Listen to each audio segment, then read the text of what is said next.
démarrer différemment.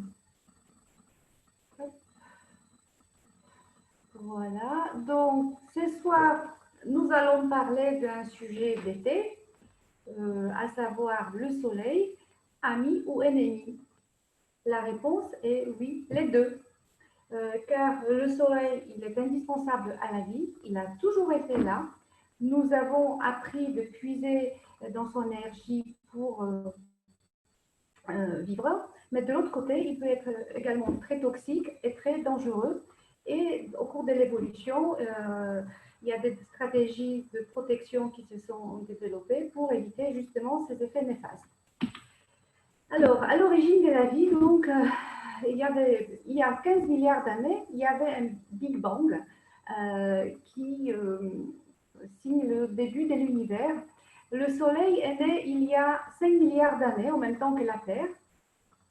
Et avec sa lumière, il a pu, l'univers a pu continuer à se développer.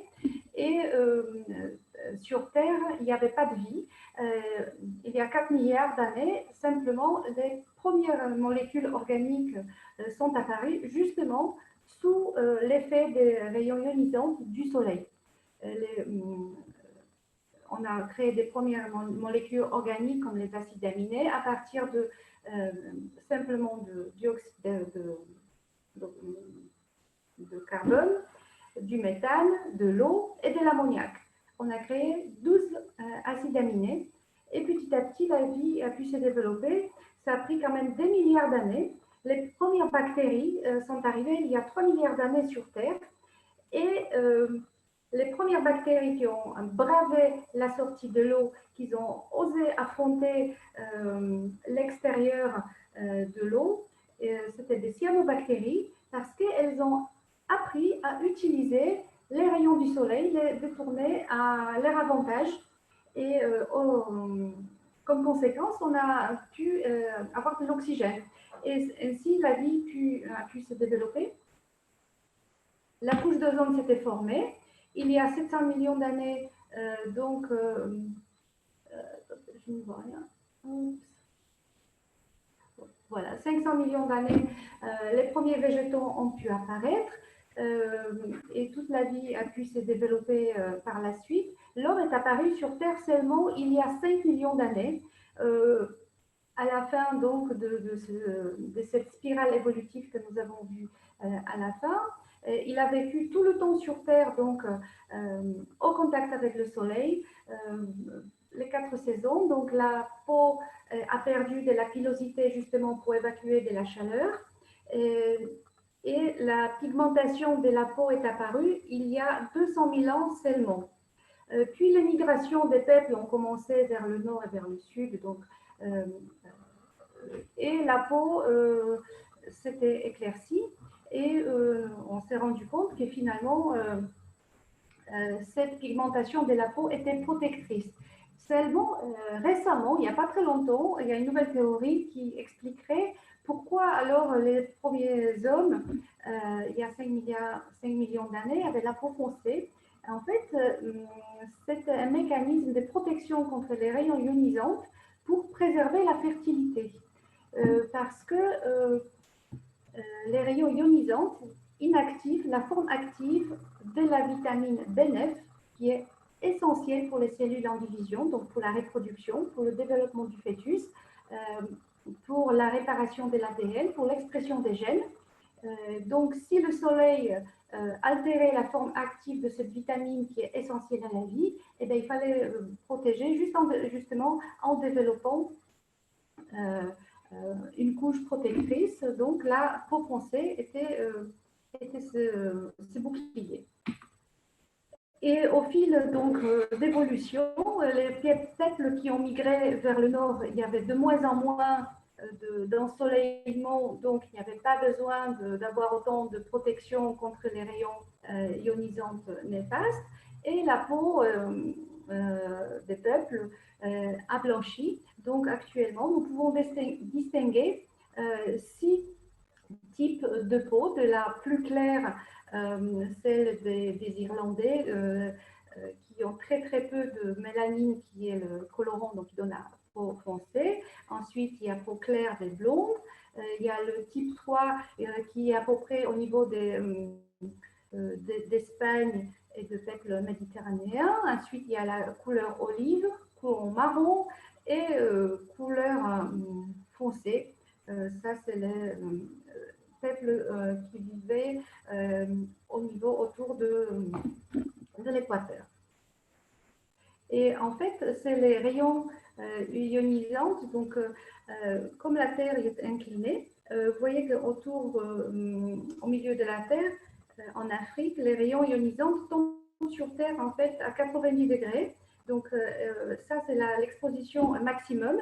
Plus on va au nord, plus les rayons du soleil sont inclinés et donc moins ces rayons sont dangereux pour le corps. Donc, moins on a besoin de se protéger. Et ainsi aussi, ça varie avec des saisons.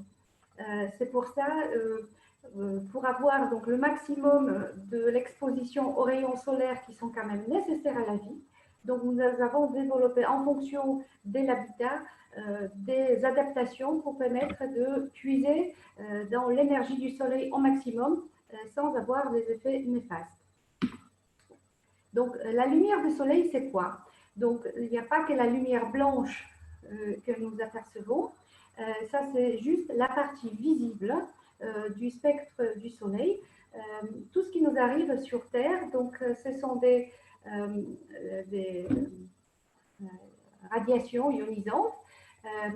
On n'a pas mis ici, mais il y a aussi les rayons gamma qui sont encore plus courtes que les ultraviolets qui sont invisibles.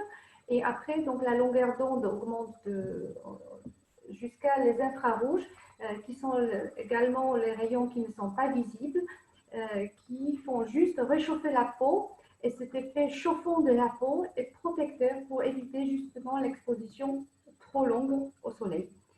Les ultraviolets qui nous intéressent, si on veut parler de l'exposition de la peau et du corps au soleil, ce sont des ondes qui sont invisibles. Et dans les ultraviolets, nous distinguons UVB, UVA. Et il y a aussi une toute petite partie des UVC qui sont vraiment très courtes et n'ont pas vraiment d'influence sur le corps. Et la lumière visible, donc ça c'est la lumière surtout qui est perçue par l'œil. Et voilà, les infrarouges, nous en avons parlé. Alors, la peau. La peau, donc c'est la peau, premier organe et qui est à premier en contact donc, avec les rayons du soleil. Nous vivons actuellement dans notre société tous habillés, mais au moment où le corps s'est développé au cours de l'évolution, les gens vivaient nus, ils étaient exposés au soleil toute l'année. Donc, la peau d'aujourd'hui, c'est le fruit des adaptations des milliers de générations avant nous qui ont développé cette couche protectrice qui a à peu près 2 mètres de surface et selon les individus, on peut avoir jusqu'à 4,5 kg du poids si on pèse la peau. C'est premièrement donc barrière qui nous sépare du monde extérieur.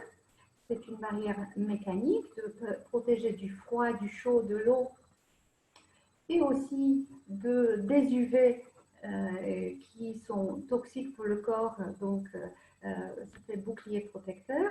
Protège aussi des microbes du monde intérieur, du monde extérieur.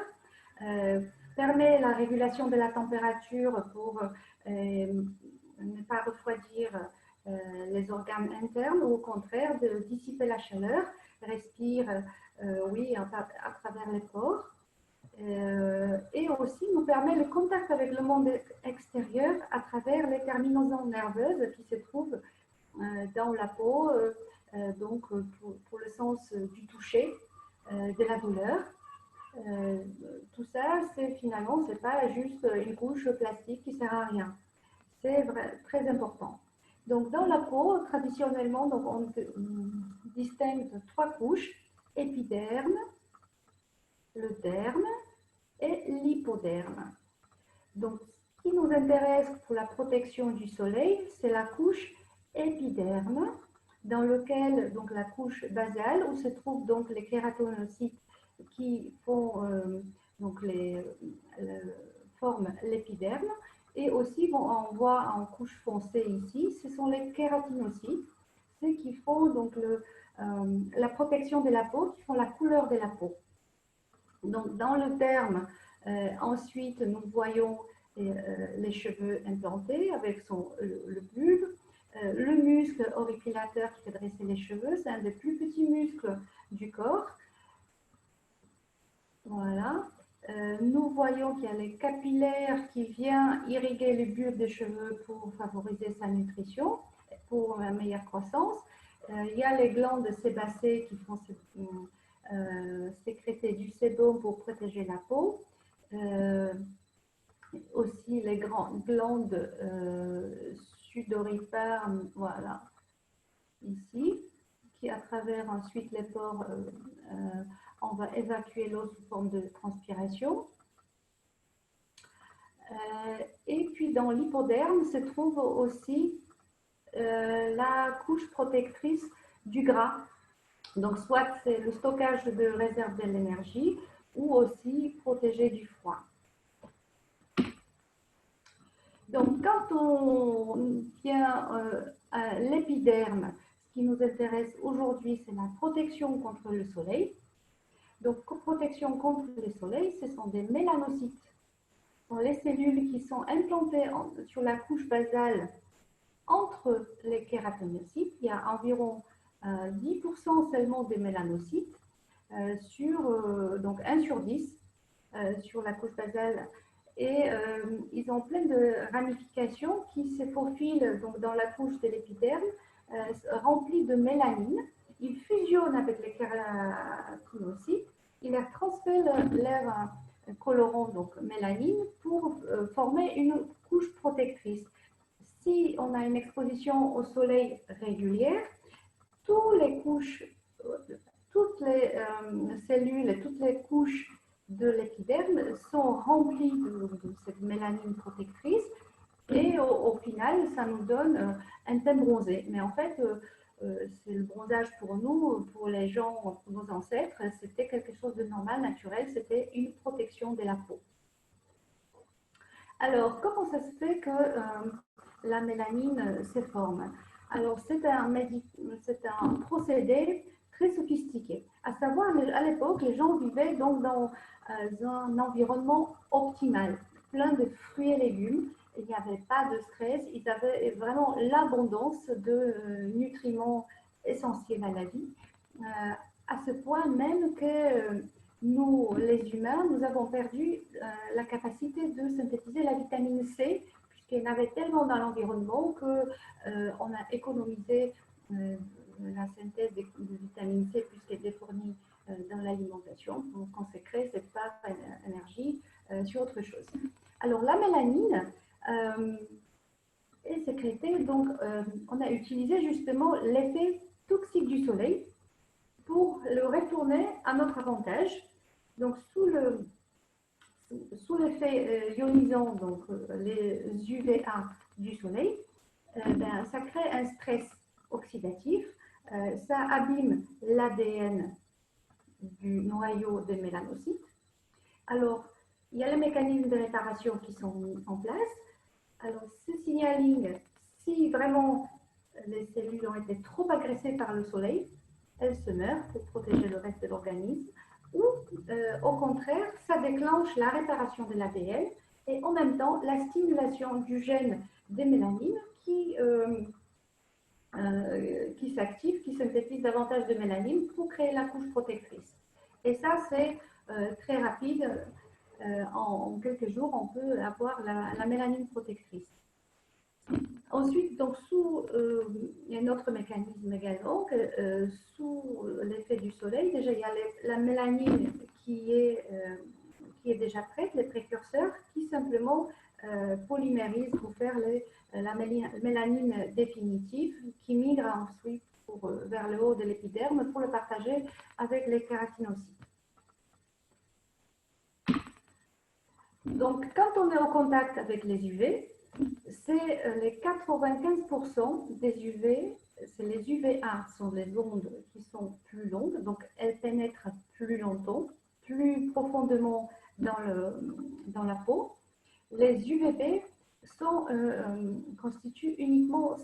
30% des radiations ultraviolettes que la peau reçoit.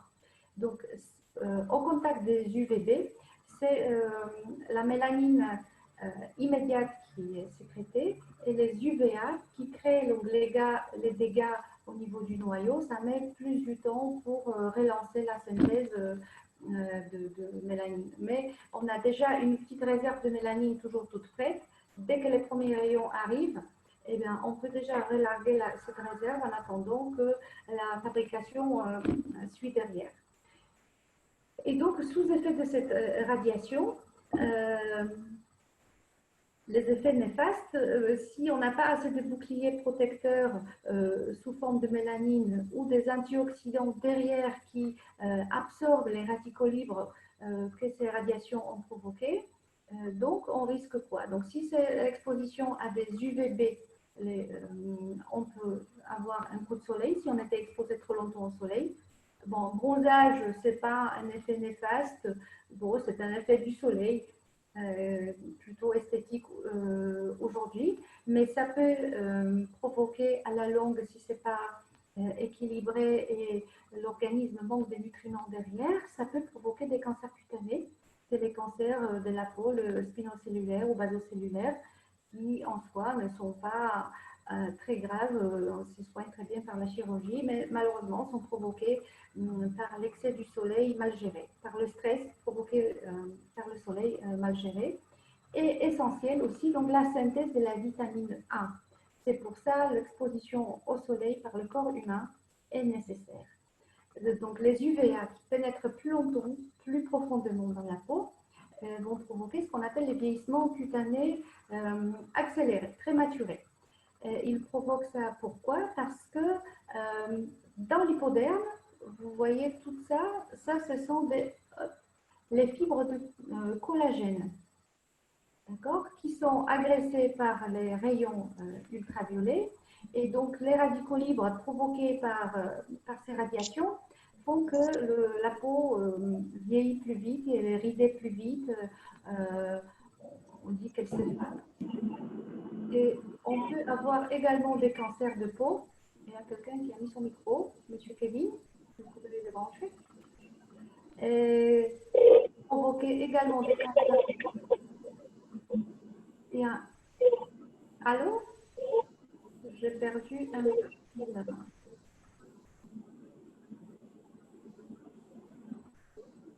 OK. Donc, la vitamine D, en fait, c'est un des principaux les effets bénéfiques de la vitamine D. Donc, la vitamine D, elle est synthétisée dans la peau, encore dans la couche basale. Donc là, par des kératinocytes, on ne voit pas ici, mais ils sont donc mélangés avec les mélanocytes. Et qu'est-ce qu'on synthétise la vitamine D? Donc, sur les effets des UVB, les premiers rayons de soleil, premiers UVB du printemps, quand on sort au soleil, sous ces UVB, la prévitamine B est synthétisée. Elle est originaire du cholestérol, donc dans ces cellules kératinocytes, dans cette couche-là. Donc, sous effet du soleil, pouf, il y a une réaction chimique qui se passe, qui nous donne la première vitamine D, la prévitamine D. Mais pour qu'elle soit active, il y a encore un long chemin à parcourir. Il faut qu'elle soit transformée par deux fois. Donc, une fois dans le foie, deuxième fois dans le rein, en vitamine D active. Si on n'a pas soleil, la vitamine D, on peut la prendre évidemment en comprimé, ou en gouttes plutôt maintenant, quotidiennement pour avoir la dose nécessaire pour fonctionner correctement, est importante. Mais la vitamine D, simplement si elle est ici, première étape de synthèse sous l'effet du soleil, c'est pas gagné pour qu'elle soit active. Parce que le foie, il faut qu'il fonctionne bien. Les reins, qu'on fonctionne bien. Si on a un excès de graisse chez les personnes en surpoids, la vitamine D, elle est stockée dans la graisse. Donc, les personnes en surpoids ont besoin de davantage d'exposition pour fabriquer davantage de prévitamine D. ou davantage de supplémentation avant d'avoir le taux de vitamine D suffisant pour eux. Il y a une étude qui a été faite par les Espagnols sur une population de Valence qui se situe en milieu à peu près d'Espagne. Ils ont évalué donc taux d'exposition de la peau au soleil pendant la période de l'hiver et la période de l'été, entre 12h30 et 13h30. C'était une fois par saison, un mois par saison. Et la peau des Espagnols, donc c'est la peau de type 3, qui est légèrement allée déjà à la base, qui bronze assez facilement. Il suffit donc exposition de 10% de la surface du corps, comme le décolleté et les bras, pour éviter le coup de soleil. Donc pour cette population espagnole, pour avoir la dose suffisante de vitamine D, il suffisait d'exposer 29 minutes en été. Mais en hiver, vu qu'il y a une inclinaison de la Terre, comme nous avons vu sur la diapo précédente, pour avoir la dose suffisante, donc les rayons B efficaces qui éclairent la peau, il faut 150 minutes en hiver. Nous, si maintenant rapportons à notre population qui vit quand même plus au nord et l'hiver, la Terre est encore plus inclinée, il y a encore moins d'UVB qui arrive pour provoquer la synthèse de la vitamine D. Donc les temps d'exposition sont encore plus longs. Mais on peut pondérer que la population du Nord a encore la peau plus blanche. Donc on peut supposer que c'est, puisqu'on vit plus au nord, on a la peau plus blanche, on peut supposer que les 20 minutes été et 2 heures en hiver, pour avoir la dose minimale de vitamine D, à savoir 1000 unités de synthèse par jour, ce serait minimum syndical. Donc on arrive maintenant à la question comment s'exposer au soleil sans subir les effets néfastes et en tirer un maximum de profit. Donc la dose conseillée d'exposition au soleil qui est nécessaire pour la synthèse de la vitamine D, c'est telle, ça dépend de chaque individu, de la couleur de sa peau, qui ne fait pas rougir la peau. Donc, à minima, il suffit de s'exposer au soleil la plus grande surface possible, donc les bras, les jambes, maintenant un quart d'heure, visage couvert par un chapeau. Donc, c'est tout à fait à midi. Hein. Donc, c'est tout à fait faisable quand nous allons, par exemple, aller manger entre midi et 2 à la maison, sortir de la voiture et faire un tour de pâté de maison au soleil. Donc, nous allons synthétiser une quantité suffisante de vitamine D pour l'été. Après, rougir la peau, donc ça c'est un mécanisme de défense. Si nous restons au soleil trop longtemps, donc il y a une rougeur de la peau qui apparaît, donc ça c'est une alerte, attention, nous avons dépassé déjà la dose maximale autorisée de rayons ionisants sur notre peau, autrement on va cramer, il y aura des brûlures qui peuvent apparaître. Mais si il y a du vent, il fait froid, bon, ça masque un peu cette sensation de chaleur et deux fois, on peut, à 10 minutes près, on peut rater le moment où la peau commence à rougir pour éviter le coup de soleil. Et avec l'âge, la peau est plus fine, donc le temps d'exposition au soleil aussi diminue pour éviter le coup de soleil. Donc, ce qu'il faut retenir, à minima, 3 fois dans la semaine, la plus grande surface du corps pendant 10-15 minutes, visage couvert par un chapeau. Donc, 30% du corps, un quart d'heure tous les jours. En allant entre midi et 2, en promenant, ça suffit amplement, sans crème solaire. Maintenant, si nous allons à la plage, nous pouvons tout à fait ne pas mettre la crème solaire immédiatement en arrivant sur la plage. Il suffit d'attendre 10 minutes, un quart d'heure pour laisser le temps à la peau de profiter des UVB qui sont bénéfiques et essentiels pour la synthèse de la vitamine D et mettre la crème solaire un quart d'heure plus tard. Si évidemment nous avons une semaine de vacances au soleil, bon, c'est difficile, profitez moins, mais si on se protège du soleil et on y va souvent à des petites doses, le soleil n'est pas dangereux. Voilà. Et donc, à court terme, si nous ne respectons pas le temps d'exposition au soleil, donc l'érythème, le fameux coup de soleil, une brûlure va apparaître sur la peau. Ça peut aller jusqu'à des brûlures de 3e degré. Hein, si vraiment les gens ils font le toast à la plage pendant 6 heures d'affilée, donc on peut finir chez les brûlés en dehors de la déshydratation que ça peut provoquer et le stress oxydatif, les radicaux libres que cela a généré, donc ça met gravement en danger leur santé. Donc heureusement, nous avons les mécanismes de réparation pour piéger ces radicaux libres, pour les éliminer, pour permettre la peau à se régénérer. Aussi, donc à long terme, les dégâts vont apparaître. Donc, c'est le vieillissement prématuré de la peau que je vous disais tout à l'heure.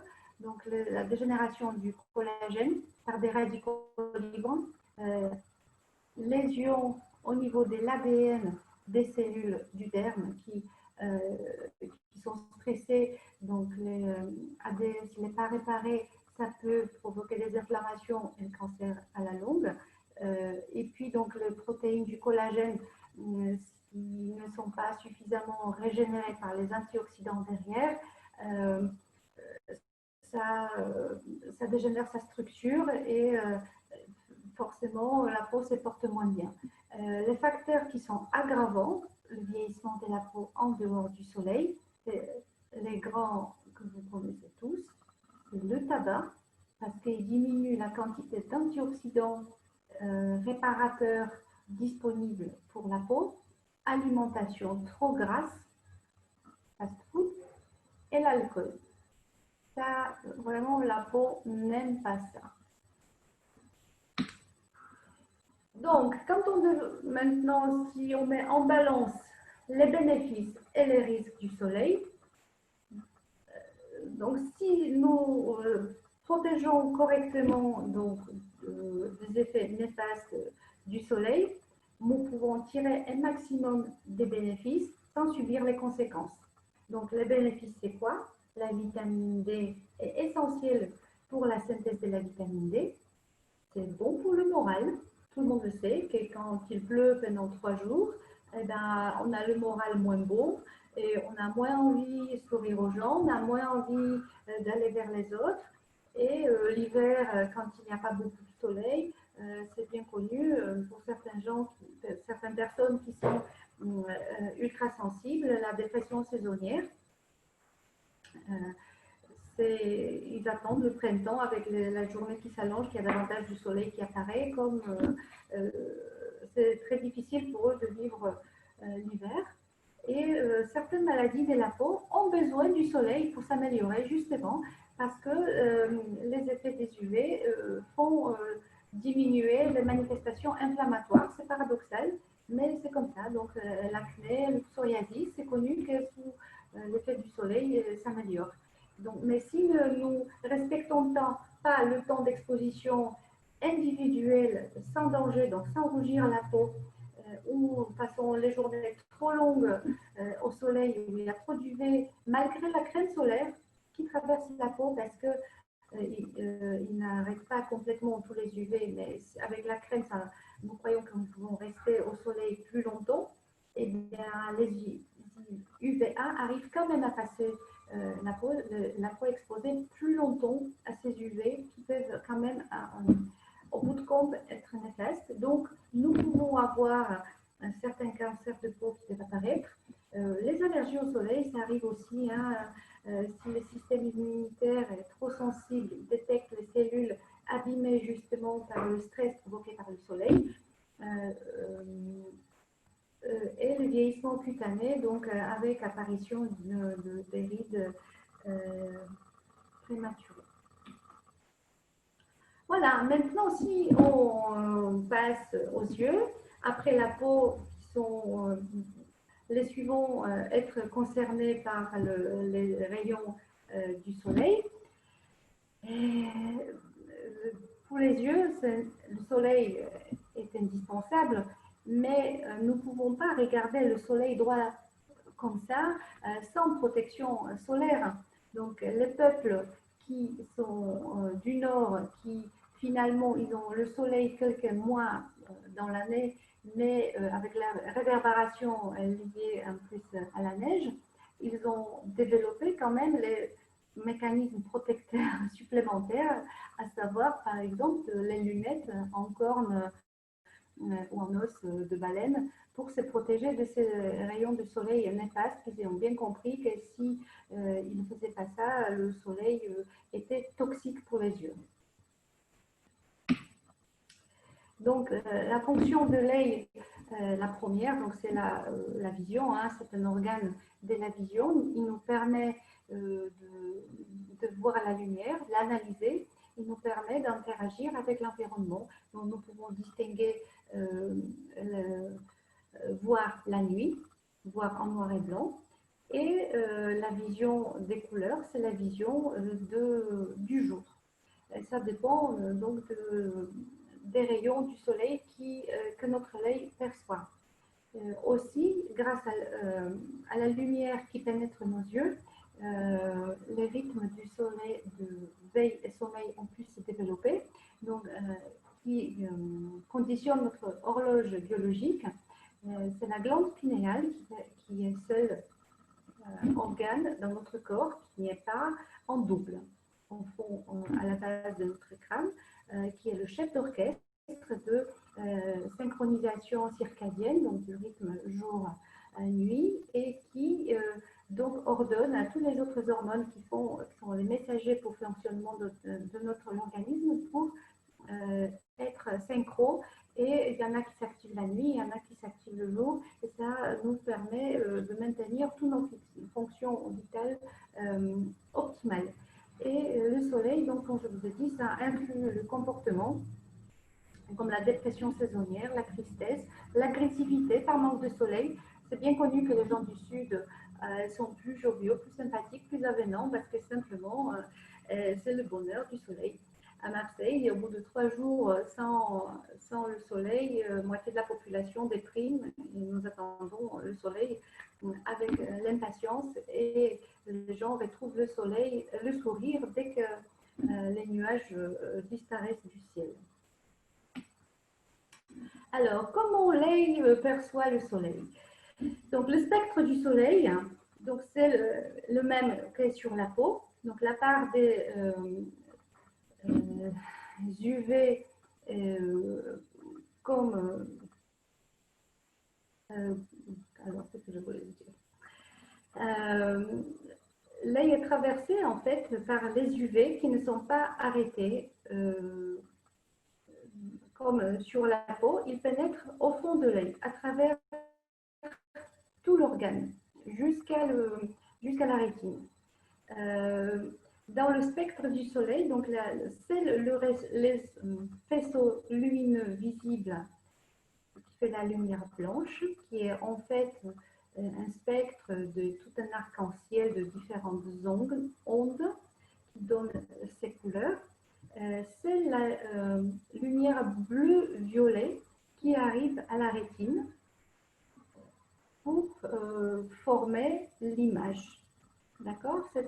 Et cette lumière bleu-violet qui aussi va jusqu'au fond de notre cerveau, passe par des noyaux cérébraux qui donc s'occupent de la gestion de rythme circadien pour nous maintenir en éveil. Donc la lumière du bleu-violet du spectre solaire, c'est exactement les mêmes rayons bleus de nos écrans. C'est pour cela, si nous regardons trop les écrans, ça empêche de dormir parce que justement, l'œil perçoit cette lumière, envoie le signal au cerveau qui dit non, mais c'est la lumière bleue, c'est le jour. Dès que ça varie un tout petit peu de bleu-violet à la lumière verte, bleu-vert, ça c'est l'option off qui se met en marche, c'est-à-dire sommeil. C'est la nuit, et là, le cerveau envoie le signal, hop, il faut dormir. Les UVA et UVB sont également perçus par l'œil et les UVA arrivent même jusqu'à la rétine. Et c'est là où elles peuvent être dangereux. Et une toute petite partie des UVB arrive jusqu'au cristallin, mais aussi ça peut causer des dommages à ces niveaux-là.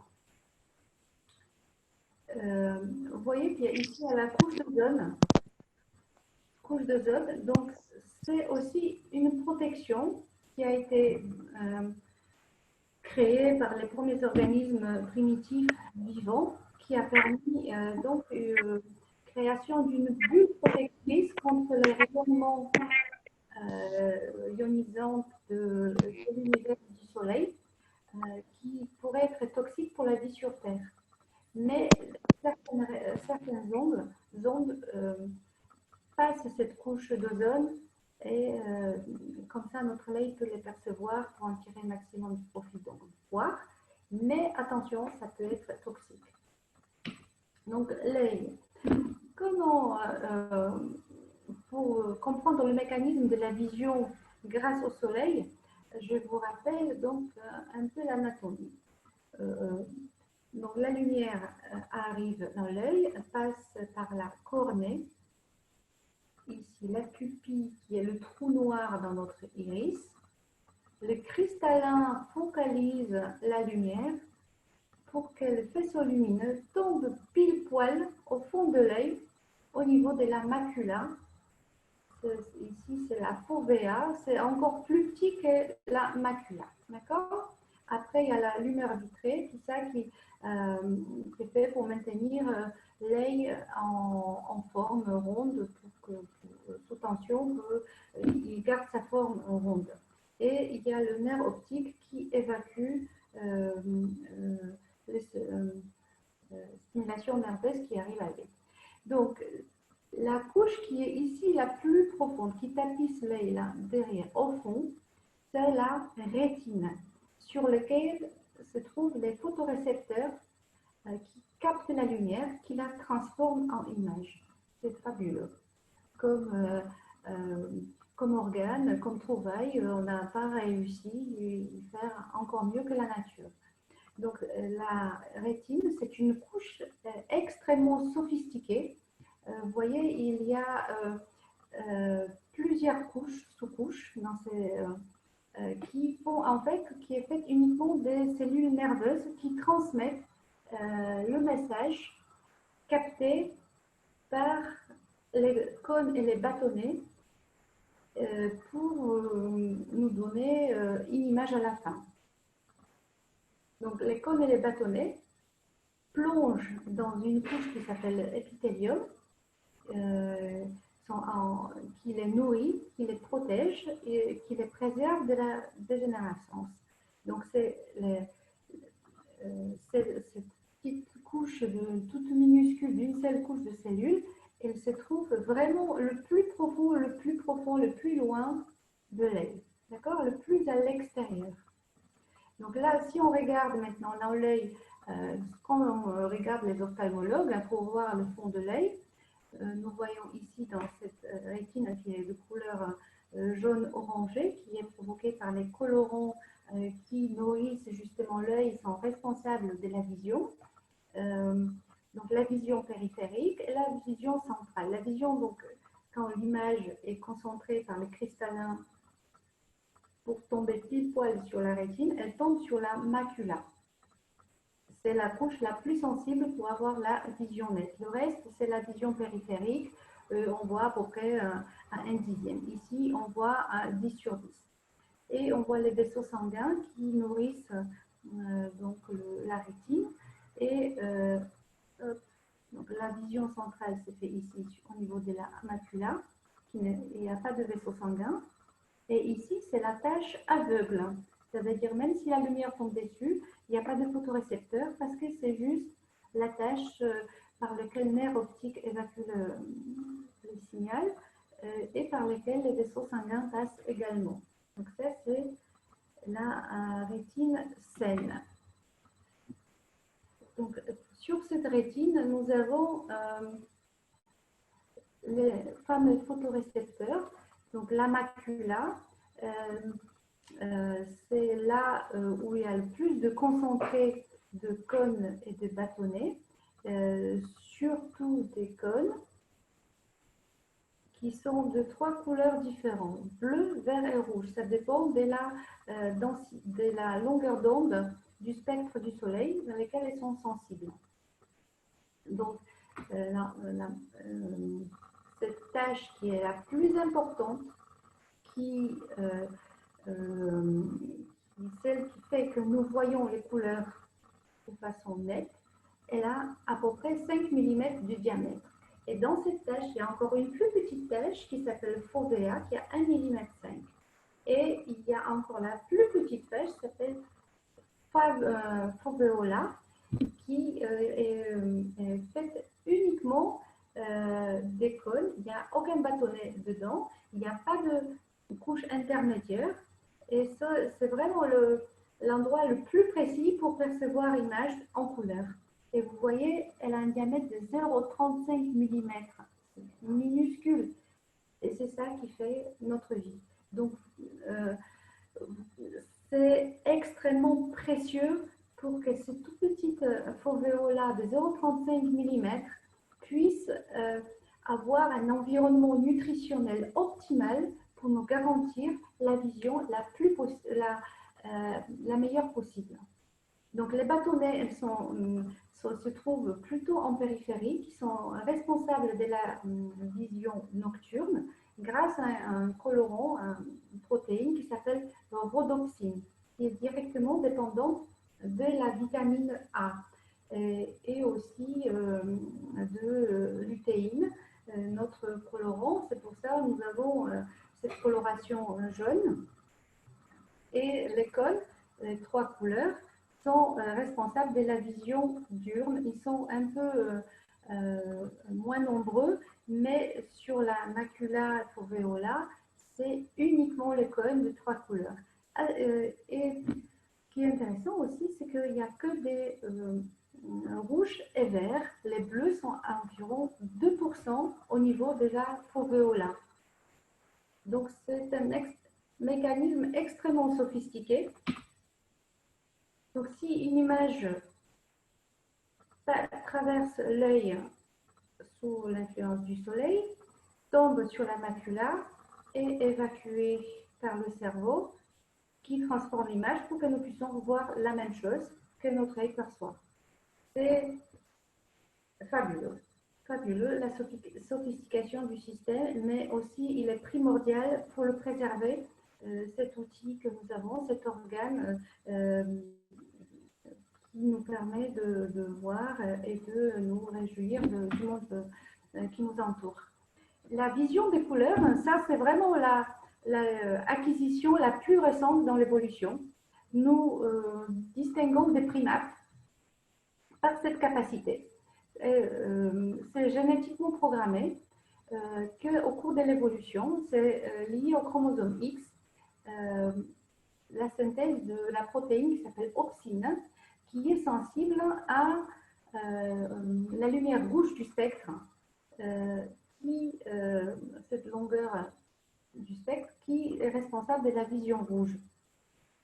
Parce que c'était important pour nos ancêtres de pouvoir distinguer, qui étaient chasseurs-cueilleurs, qu'ils puissent distinguer les fruits rouges qui abondaient dans la nature et qui étaient bénéfiques, pleins de polyphénols et des antioxydants bénéfiques pour la santé. C'est lié au chromosome X, donc c'est transmis par les femmes.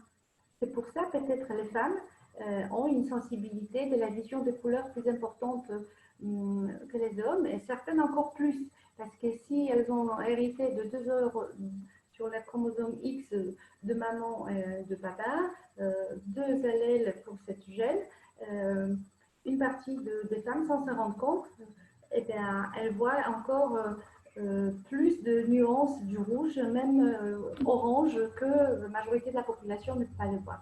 Mais les petits défauts génétiques dans l'ensemble des populations, ils passent sans aperçu s'ils ne posent pas de problème, en dehors des vrais problèmes du daltonisme qui est lié justement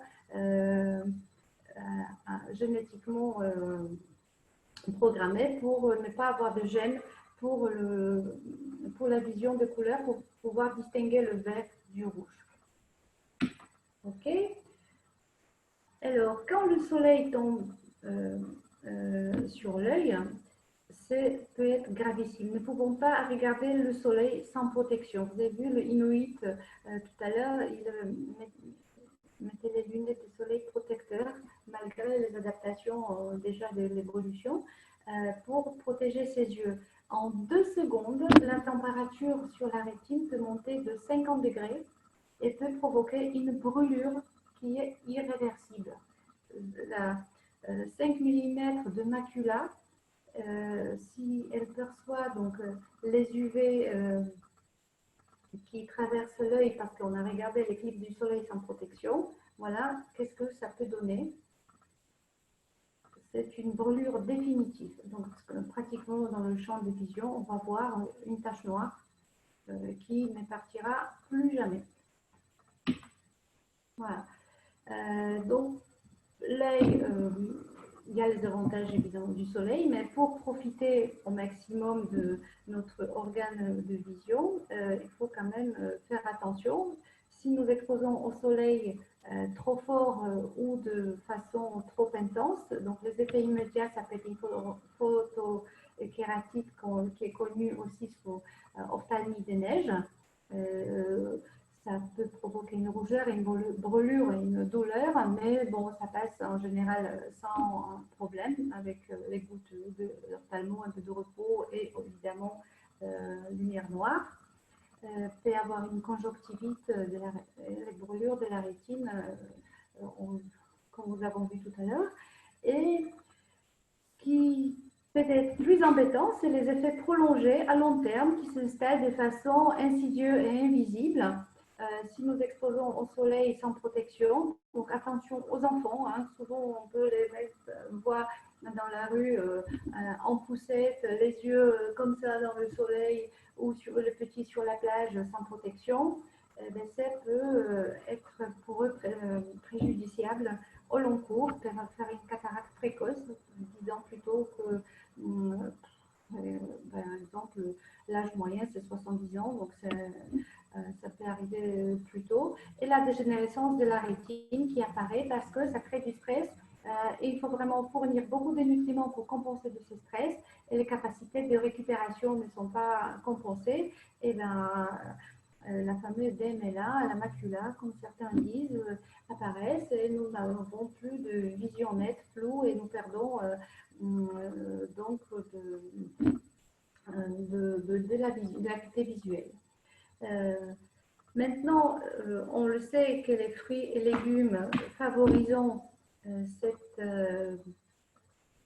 dégénérescence, c'est alimentation riche en graisses saturées et en sucre, forcément pauvre en antioxydants.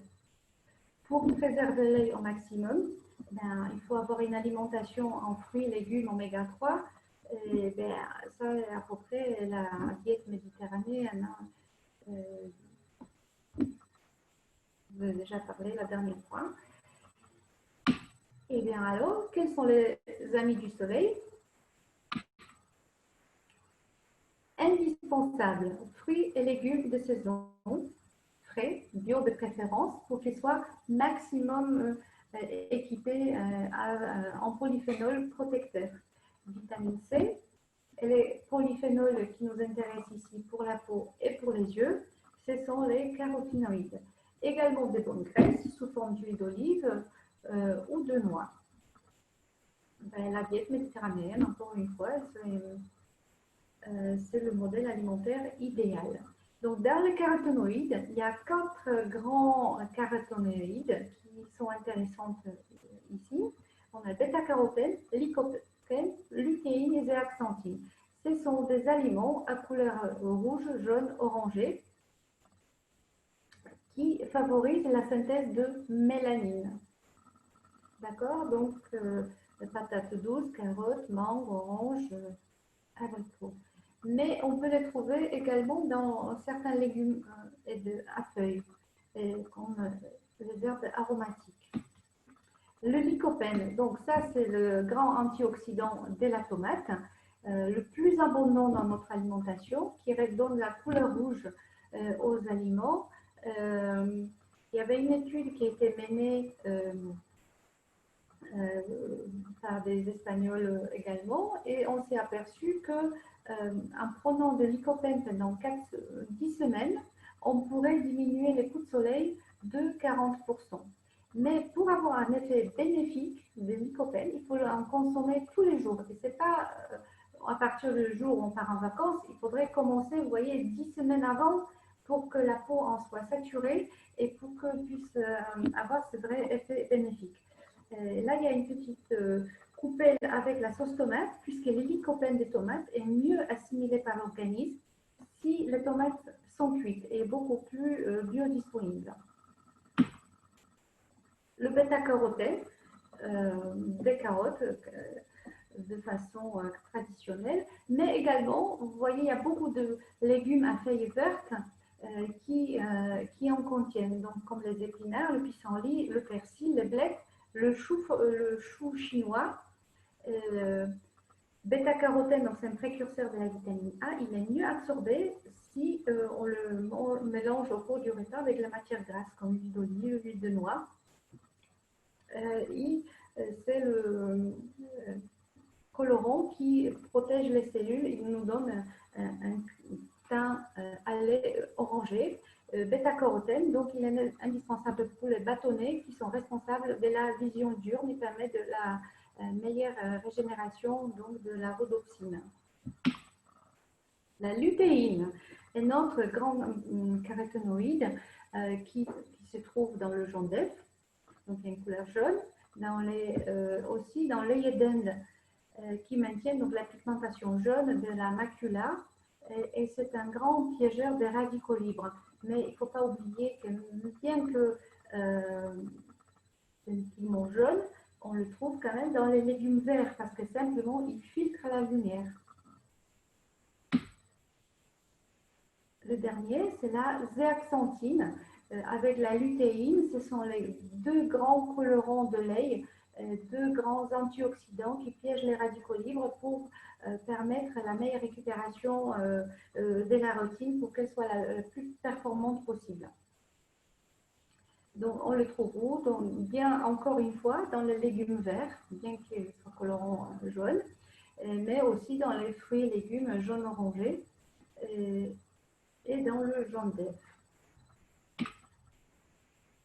Et un mot à part sur l'astaxanthine, qui n'est pas d'origine végétale comme les précédents. C'est un colorant produit par une algue Haematococcus pluvialis qui donne en fait la couleur rose au flamant rose. Parce que cette algue, elle vit dans l'eau et elle est consommée par les krill et les crevettes. Et comme les flamants roses se nourrissent en fait de cette algue, l'eau est riche en krill, donc pour ça le saumon, la couleur saumon rose et les flamants roses sont roses. Si quelqu'un s'intoxique entre guillemets, enfin il consomme une grande quantité de cette algue, il n'y a pas d'effet indésirable, simplement une coloration rouge des mains si il dépasse les doses habituellement conseillées.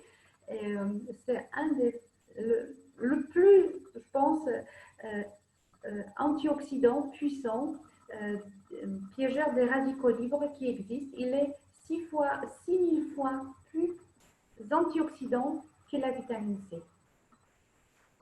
Il est exceptionnel, 20 à 40 fois plus antioxydant que la lutéine au niveau des yeux. Donc c'est entre guillemets, une bombe antioxydante très très très puissante. On a la vitamine C classique qui protège contre l'excès des radicaux libres. Elle est très importante, surtout si on veut protéger notre collagène de l'oxydation. La vitamine E, c'est la vitamine liposoluble, donc elle est bien assimilée si on la consomme avec les matières grasses. Elle se trouve donc dans les épinards aussi. mais dans les graines. Il y a aussi les myrtilles qui n'ont pas la couleur orange, jaune ou rouge ou vert. Ils ont une couleur bleue, violette, parce qu'ils contiennent des anthocyanes. C'est une autre famille des polyphénols qui sont nécessaires pour la vision nocturne, donc pour la rhodopsine des bâtonnets. Et ils filtrent la lumière bleue, celle qui peut être nocive pour l'œil. Et donc sont importants aussi pour la circulation sanguine, pour les microcapillaires, qu'il faut qu'elles soient performantes pour fournir un maximum de nutriments pour le renouvellement de la rétine. Évidemment, ne pas oublier les oméga 3, qui sont les puissants anti-inflammatoires. Les produits de synthèse terminaux sont, contrairement aux acides oméga 3, sont anti-inflammatoires. Donc, une quantité importante est nécessaire pour justement calmer l'inflammation quand elle est installée sous l'effet de soleil, pour ne pas créer de l'inflammation chronique qui pourrait conduire à la longue à la cancérisation. Le rapport idéal des oméga 3, on devait avoir un oméga 3 pour un oméga 6. C'est ce qu'ont fait nos ancêtres lors des hommes préhistoriques. Dans notre alimentation aujourd'hui, si on arrive à 4 pour 1, déjà c'est bien. Chez beaucoup de gens, c'est 20 sur 1, ou même jusqu'à 40 chez les grands obèses qui se nourrissent essentiellement de fast-food. Alors, comment maintenant mettre tout ça à profit quand nous partons en vacances en fonction donc, de notre panier pique-nique pour manger les fruits et légumes du soleil, c'est parfait, mais indispensable dès l'été, c'est de partir à la plage avec le gel aloe parce que malgré les précautions prises, ne pas dépasser le temps d'exposition au soleil trop long. À midi, nous avons pris un petit coup de soleil malgré la crème solaire.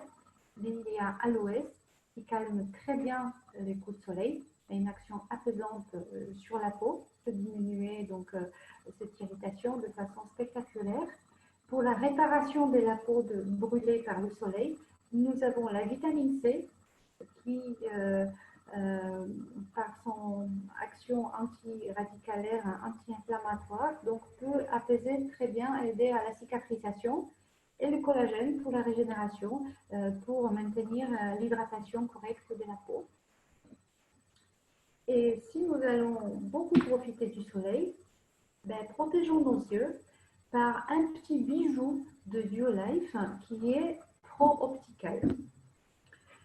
Pro-Optical, c'est exceptionnel comme produit parce que cette capsule biphasique, elle contient tous les antioxydants indispensables à l'œil, lutéine, zéaxanthine et astaxanthine. Vous avez vu comment c'est important pour l'œil pour pouvoir se régénérer et piéger les radicaux libres qui sont créés à chaque instant dès que nous percevons la lumière du soleil. Ce sont des extraits naturels, donc du lycopène, de l'extrait du myrtille pour les polyphénols. Vous avez donc l'astaxanthine, elle vient d'origine de l'algue, je vous ai parlé tout à l'heure.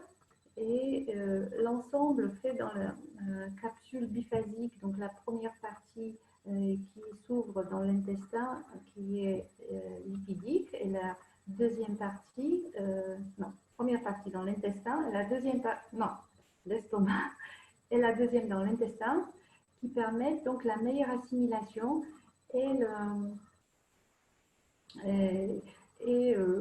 absorption de tous les nutriments et tous ces antioxydants qui se trouvent dans cette capsule dont vous pouvez bénéficier. Donc ça rentre facilement dans la valise avec les 3 indispensables de la diapo précédente.